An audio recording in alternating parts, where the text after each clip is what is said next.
नमस्कार, मैं हूं आपके साथ आरती पाठक। आप देख रहे हैं खास प्रोग्राम हेल्दी भारत। आज अपने खास प्रोग्राम में हम बात करेंगे डायबिटीज को लेकर। डायबिटीज एक ऐसी बीमारी है जो एक बार हो जाती है तो आजीवन बनी रहती है। जीवन शैली और आहार में सुधार करके डायबिटीज को नियंत्रित किया जा सकता है। ऐसे मामलों में नियमित जांच बहुत आवश्यक होती है। डायबिटीज का इफेक्ट शरीर के दूसरे अंगों पर भी पड़ता है, इसीलिए इसको कंट्रोल रखना आवश्यक है। डायबिटीज को लेकर देखिए हमारी ये खास report. Diabetes metabolic disorder, control करने में भारी दिक्कत।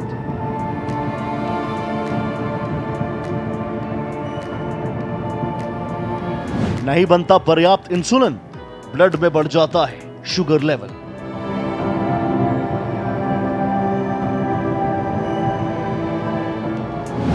जीवन शैली आहार में सुधार मधुमेह नियंत्रण में मददगार।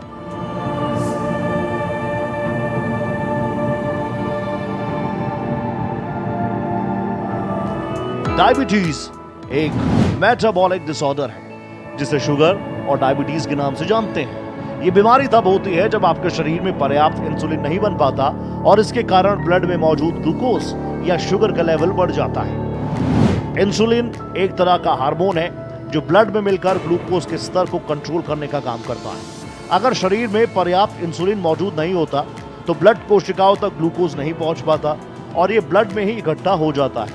ब्लड में मौजूद अतिरिक्त शुगर आगे चलकर मधुमेह यानी डायबिटीज में परिवर्तित हो जाती है।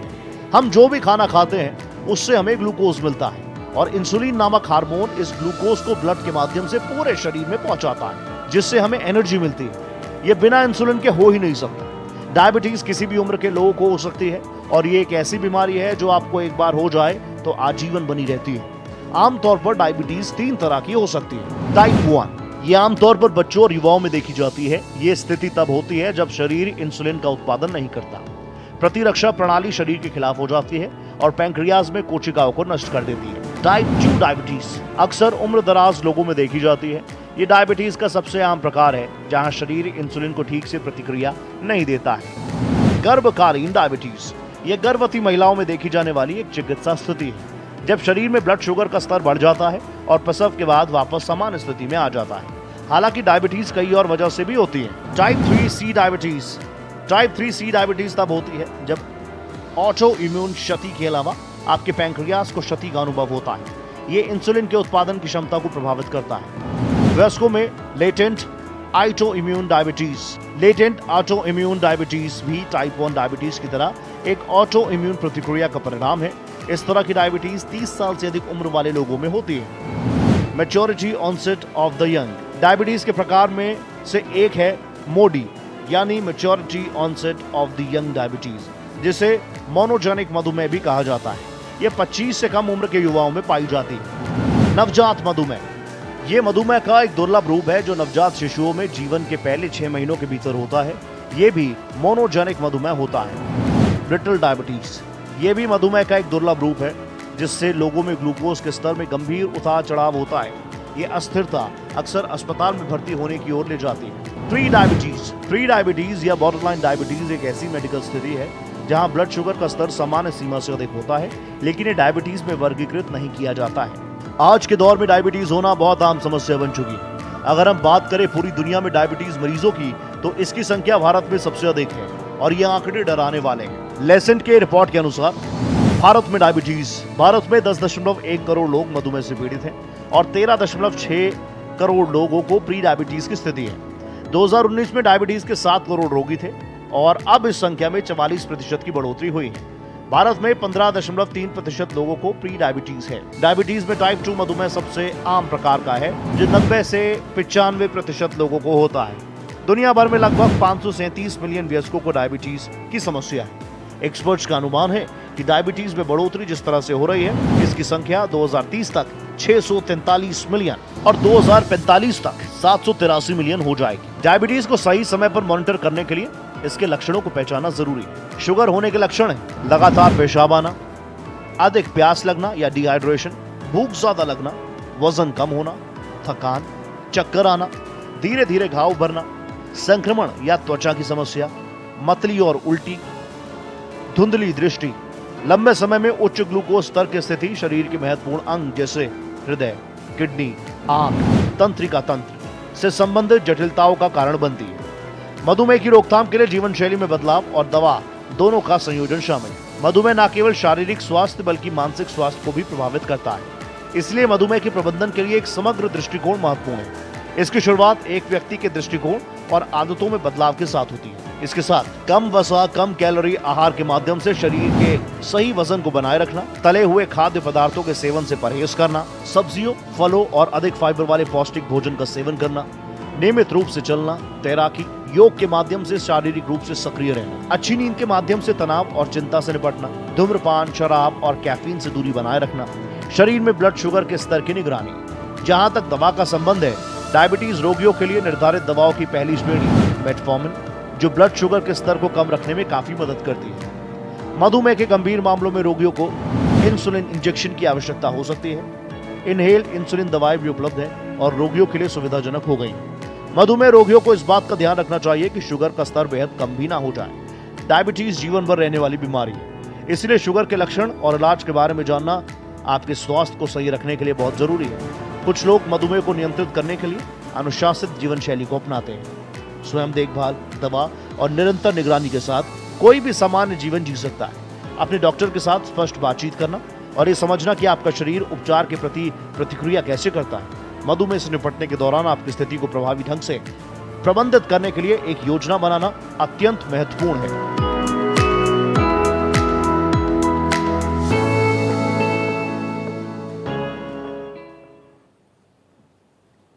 तो आपने देखा कि किस तरह से डायबिटीज का हेल्थ के साथ कनेक्शन है, और इसको लेकर आज हमारे साथ चर्चा करेंगे doctor Satish Lamba, state secretary DMA. Doctor Satish, बहुत बहुत स्वागत है आपका भारत एक्सप्रेस में। सर, सबसे पहले मैं आपसे एक आम और सरल भाषा में समझना चाहूंगी कि डायबिटीज क्या है और साथ ही टाइप 1 और टाइप 2 डायबिटीज में क्या अंतर होता है। बिल्कुल ठीक प्रश्न किया। अभी भी आपने डायबिटीज के बारे में बड़े विस्तार से बताया। जो डायबिटीज की जो मेन है, टाइप 1 डायबिटीज है, जो कि ऑटो इम्यून डिसीज होता है, और टाइप जो कि बच्चों में ज्यादा देखने को मिलती है, टाइप 1 डायबिटीज। और जो दूसरा जो मेन जो वो है टाइप 2 डायबिटीज, जो 40 से 45 वर्ष से ज्यादा लोगों में होता है, जो मोस्ट कॉमन डायबिटीज किया है टाइप 2 डायबिटीज है, जो कि पैनक्रियाज में एक हार्मोन होता है इंसुलिन, उसकी जो डिस्ट्रप्शन की वजह से जो ब्लड में जो इंसुलिन बनता है, जो ग्लूकोज बनता है, जब उसमें डिस्ट्रप्शन हो जाता है तो उससे ग्लूकोज लेवल जो है राइज हो जाता है। तो टाइप 2 डायबिटीज सबसे कॉमन डायबिटीज है। और जो इंटरनेशनल डाटा जो आज की डेट में जो अवेलेबल है, जो 1990 में अराउंड 200 मिलियन इंटरनेशनल डाटा में जो पेशेंट्स थे डायबिटीज के, जो आज जो 2022 में ये 800 मिलियन हो गए। तो इतना अलार्मिंग राइज हो रहा है। तो इसका मतलब जो डाटा के हिसाब से कि 1 in 8 की रेशो है, यानी 8 पेशेंट्स में एक जो पेशेंट है वो डायबिटीज 2 से प्रभावित हो रहा है। डॉक्टर साहब, ये बताइए कि डायबिटीज के शुरुआती लक्षण क्या होते हैं ना, कैसे पहचाना जा सकता है। बिल्कुल ठीक है, आपने सवाल किया। इसमें सबसे जो इम्पोर्टेंट जो लक्षण हमें 3 पे ध्यान देना है। वैसे लक्षण तो इसके 6-7 हैं। एक तो इसमें जो प्यास बहुत लगती है, एक मरीज को बार बार पेशाब का जाना। नंबर तीसरा, जो उसको अचानक उसका जो वजन कम होना, उसको लगता है कि जैसे मेरे कपड़े एकदम ढीले हो गए हैं। ये 3 बहुत इंपॉर्टेंट लक्षण है। उसमें चौथा जो लक्षण जिसपे हमें वॉच करना चाहिए, अगर कोई उसको वुंड हुआ है या जख्म हुआ है, उसका हीलिंग प्रोसेस में डिले तो नहीं हो रहा, वो देर से जख्म तो नहीं बढ़ रहा। ये 4 सिम्टम्स बहुत इंपॉर्टेंट हैं जो डायबिटीज में शुरू के सिम्टम्स में, इस पे हमें निगरानी रखने की जरूरत है। इससे हम कंफर्मेशन के लिए ब्लड टेस्ट पे हमें जाना पड़ेगा, जिसमें एक बहुत इंपॉर्टेंट टेस्ट होता है ब्लड शुगर फास्टिंग। पीपी से तो पता लगता ही है, लेकिन एक 3 महीने में भी टेस्ट होता है जिसको HbA1c कहते हैं। उससे हमारा कंफर्मेशन होता है कि ये डायबिटीज है कि नहीं है, और ये प्री डायबिटिक तो नहीं है। इसमें एक प्री डायबिटिक स्टेज भी होती है। कई बार पेशेंट का ब्लड शुगर लेवल जो फास्टिंग है, मान लो 90 से 100 है, हम उसको ले रहे हैं, तो कई बार पेशेंट का फास्टिंग 110 आ जाता है, और यहाँ HbA1c अराउंड 6 to 7 के बीच में आ जाता है, तो वो पेशेंट प्री डायबिटिक कहलाता है। उसमें बहुत ये प्रिकॉशन की जरूरत होती है। वहां हम डायबिटीज को मतलब विदाउट मेडिकेशन लाइफस्टाइल से हम इसको प्रिवेंट कर सकते हैं। जी बिल्कुल, आपने सही कहा कि किस तरह से इसको लक्षणों से पहचाना जा सकता है, कुछ टेस्ट भी करवाए जा सकते हैं।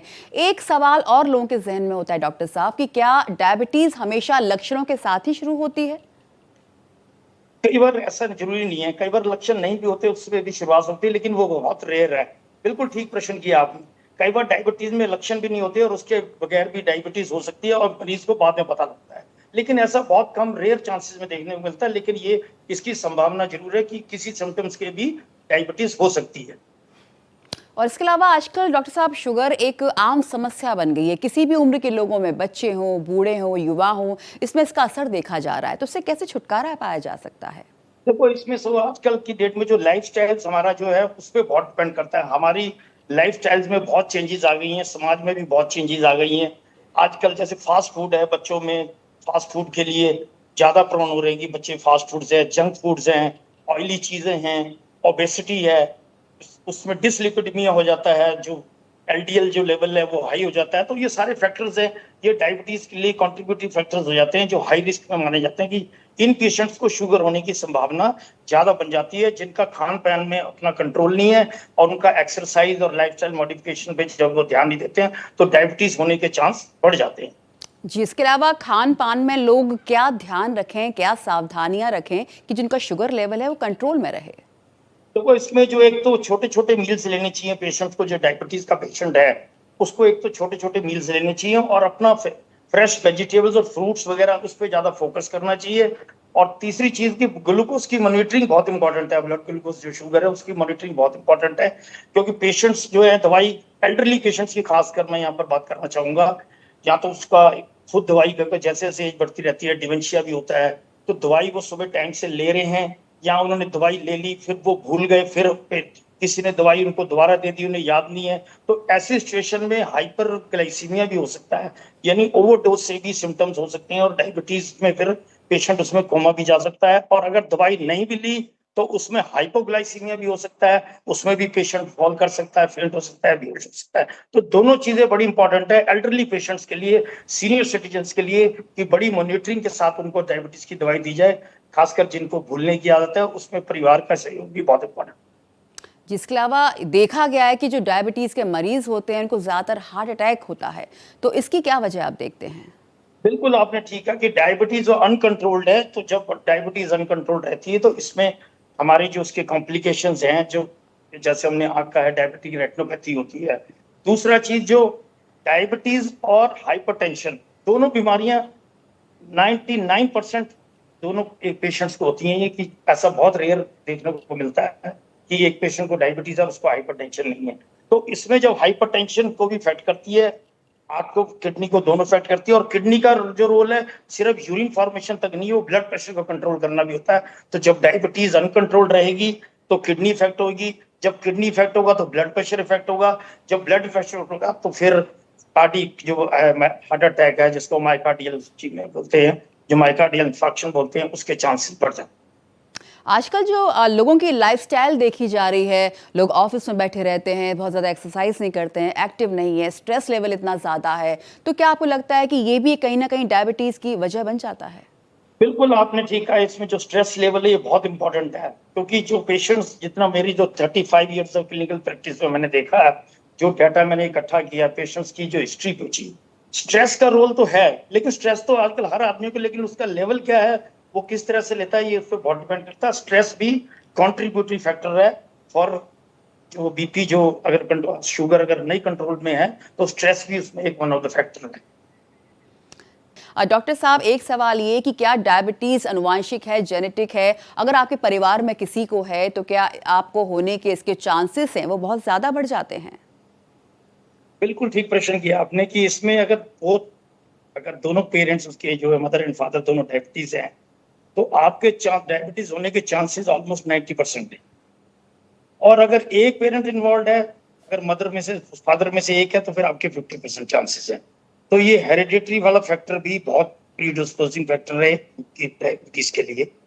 फैमिली हिस्ट्री बड़ी इंपॉर्टेंट है। अगर फैमिली हिस्ट्री आपकी डायबिटीज की है तो आपको एक्स्ट्रा प्रिकॉशंस लेनी चाहिए। और आप किस तरह की सलाह देंगे लोगों को, किस तरह का हेल्दी लाइफस्टाइल अपनाएं जिससे इस बीमारी से बचा जा सके? देखो, इसमें सबसे जो इम्पोर्टेंट चीज है कि आपको जो आपका खान पान का जो है, इसमें आपको बहुत बदलाव करना पड़ेगा। जंक फूड से आपको बहुत परहेज करना पड़ेगा। दूसरी चीज, आपको जो व्यायाम, एक्सरसाइज या योगा ये बहुत इंपॉर्टेंट है। डेली ब्रिस्क वॉकिंग 30 मिनट्स की जो ब्रिस्क वॉक है आपको, वो आपको डेली करनी चाहिए, एटलीस्ट 5 डेज ए वीक। उससे आपका जो शुगर लेवल है वो काफी कंट्रोल रहेगा और आपका ब्लड प्रेशर भी कंट्रोल रहेगा। तो एक्सरसाइज, योगा, ये बहुत इंपॉर्टेंट है अगर आपने इसको कंट्रोल में रखना है। प्रिवेंशन की तो स्टार्टिंग प्री डायबिटीज में हम इसको हम रोक सकते हैं। जैसे कि एक बार डायबिटीज आपको हो गई और उसको कंट्रोल करना है, तो उसके लिए आपको एक्सरसाइज, आपको योगा और आपका लाइफस्टाइल मॉडिफिकेशन बहुत इंपॉर्टेंट है। बिल्कुल, योगा करना चाहिए, एक हेल्दी लाइफस्टाइल, एक्सरसाइज बहुत इंपॉर्टेंट है। और एक बात और डॉक्टर साहब कि अगर आपको डायबिटीज़ है और आप दवाई लेते हैं, कंट्रोल में हो जाती है, लेकिन अगर क्या आप एक बार दवाई छोड़ते हैं तो आपको फिर से डायबिटीज़ होने के चांसेस होते हैं, बढ़ जाते हैं? बिल्कुल चांसेस होते हैं कि डायबिटीज जो है, इसलिए जो दवाई जितनी भी आजकल जो हमारी जो डिफरेंट फार्मा कंपनीज बना रही है, ये डायबिटीज कंट्रोल के लिए नहीं है, खत्म। उससे आपका कंट्रोल रहेगा। अगर कंट्रोल पे कई बार पेशेंट्स को मैंने देखा है, बीपी का और शुगर का भी यही है कि वो बीच में कंट्रोल हुआ और दवाई छोड़ दी, लेकिन दवाई छोड़नी नहीं है, वो कंट्रोल के लिए है। और अगर ये लोगों की एक ये गलत फहमी है कि मैंने दवाई, मेरी अब शुगर कंट्रोल हो गई है और मैं दवाई बंद कर दूं, बिल्कुल दवाई नहीं बंद करनी। ये लाइफ लॉन्ग जब तक आपका है, जब तक ये दवाई रेगुलर आपकी चलती रहेगी।